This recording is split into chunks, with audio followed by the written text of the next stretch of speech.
বন্ধুরা চলে এসছে আবার একটি নতুন ভিডিও নিয়ে। আজ কিন্তু 8ই মার্চ, আর আজ ছিল আমার গ্রুপ ডি এর পরীক্ষা। তো সকাল সকাল চান দান করে আমি চলে গেছিলাম হাসনাবাদ স্টেশনে। বাড়ি থেকে যাওয়ার ভিডিওটা আর নেওয়া হয়নি। যাই হোক, হাসনাবাদ স্টেশনে সেখানে চলে গিয়ে সবার প্রথম টিকিট কাউন্টার থেকে টিকিট কেটে নিয়েছিলাম। যথেষ্ট লাইন পড়েছে, দেখতেই পাচ্ছ। যাই হোক, লাইন দিয়ে টিকিট কেটে নিলাম হারোয়া পর্যন্ত, কারণ আমার কিন্তু এক্সাম সেন্টার আগের দিনের মতো আজকে ওই একই সেম স্কুলেই পড়েছিল, ওই শফিক আহমেদ গার্লস হাই স্কুলে। তো হারোয়া স্টেশনে আমাকে নামতে হবে, তো আমি আপ ডাউন রিটার্ন একটা টিকিট কেটে নিলাম। এখান থেকে টিকিট কেটে নিয়ে আমি চলে যাচ্ছিলাম আমার বন্ধুদের কাছে, কারণ আমার বন্ধুরা আমার আগেই পৌঁছে গেছিলো। আমার বেস্ট ফ্রেন্ডও ছিল সেখানে, বিক্রম ছিল, আমার নামও বিক্রম, আমার বেস্ট ফ্রেন্ডের নামও বিক্রম। যাই হোক, তো বিক্রম, হিরণময়, দীপু, অপু আমরা সবাই মিলে একসঙ্গে চলে গেছিলাম।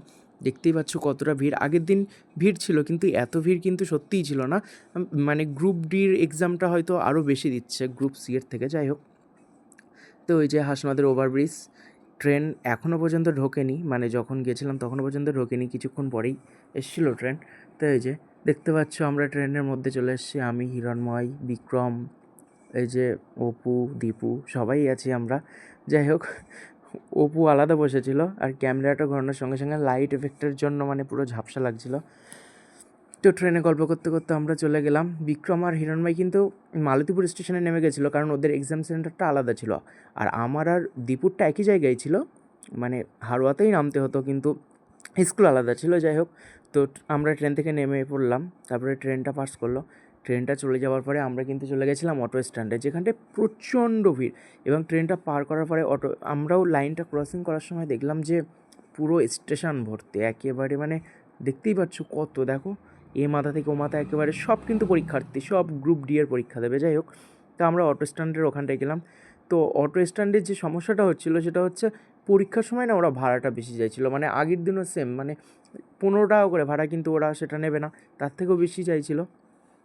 তো এখানটায় যথেষ্ট ভিড় ছিল, আর আমরা কিন্তু আজকে অটোই যাইনি, কারণ অটোতে ভাড়া বেশি নিচ্ছিল। যেখানটায় টোটোগুলোতে ভাড়া বেশি নেওয়ার কথা, সেখানটায় অটো ভাড়া বেশি নিচ্ছে, আর টোটোতে ভাড়া কম ছিল, কারণ আগের দিন সেম জায়গায় পড়েছিল। আমরা বিষয়টা বুঝে গেছি, যার জন্য আজকে কিন্তু টোটোতে চলে গেছিলাম। তো ওইখান থেকে আমরা দেখছিলাম যে টোটো পাওয়া যায় কি না। আগের দিন বাড়ি আসার সময় কিন্তু টোটো পেয়েছিলাম। যাই হোক, টোটো পেয়ে গেলাম, টোটোতে উঠেও বললাম যাচ্ছি, এটাই হারোয়া রোড।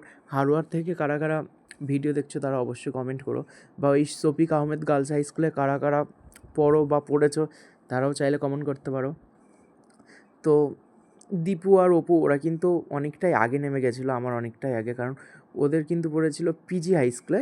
ওদের যে স্কুলটা পড়েছিল সেখান থেকে আরও 10 মিনিট দূরে আমার স্কুলটা। তো যাই হোক, স্কুলে পৌঁছে গেলাম, ওরা অনেক আগে নেমে গেছিলো। ওই যে স্কুলে এবারে এখান থেকে চেক আপ হচ্ছে, হয়ে আর কি ঢুকবো।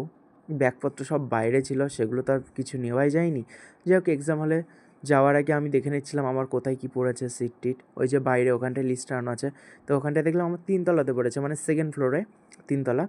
তো এই যে আমার 3তলায় আছে সেকেন্ড ফ্লোর। তো এখানটায় বাইরে ব্যাগট্যাগ রেখে চলে গেলাম এক্সাম হলে।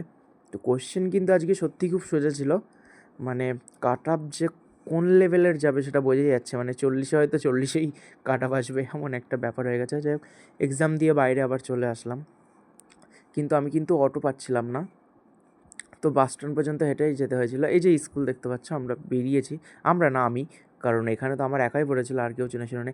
যাই হোক, ওখান থেকে আবার টোটো ধরে কিন্তু চলে আসলাম হারোয়া স্টেশনে। আর এসে যা দেখছি, বাপরে বাপ, কী প্রচণ্ড ভিড়। যাই হোক, ট্রেন একটু লেটেই ছিল, আমাদের পরীক্ষা তো আজকে দুপুর 1:20 শেষ হয়েছে, আর ট্রেন কিন্তু ছিল হাসনাবাদ লোকাল, এখান থেকে কত যেন 2:36 মেবি। যাই হোক, এই যে ট্রেন চলে এসছে, ট্রেন থেকে হাসনাবাদ স্টেশনে নেমেও পড়লাম বাড়ি ফেরার পথে। টাটা। ভালো লাগলে সাবস্ক্রাইব করো, ফলো করো অবশ্যই।